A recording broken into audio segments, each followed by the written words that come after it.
సాయికి 3 రోజుల కోరిక, మమ్మీ బయట నూడిల్స్ చేసినట్టు చేసుకుందాము, పచ్చి నూడిల్స్ అయితే పట్టుకొస్తాను, సాసులు కోడిగుడ్లన్నీ పట్టుకొస్తా అన్నాడు. సరే అని పైసలు అయితే ఇచ్చినానా. ఇక పోయి అయితే 3 షాపులు తిరిగాడు. ఒక షాప్ అయితే బంద్ ఉందంట, ఒక షాప్ అయితే అసలు ఏమీ లేవంట.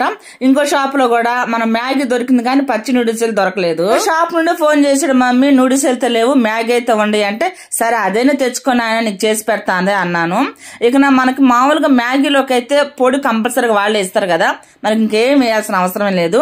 మామూలు పచ్చి నూడిల్స్ కి అయితేనే మనం ఈ సాసులు వేసుకుంటే బాగుంటది కదా. ఎందుకులే నైట్ కదా చేసుకునేది, మళ్ళీ కింద మీద అయిపోతామని ఒక్కొక్క మూత వేసిన అనమాట, వేసినట్టు.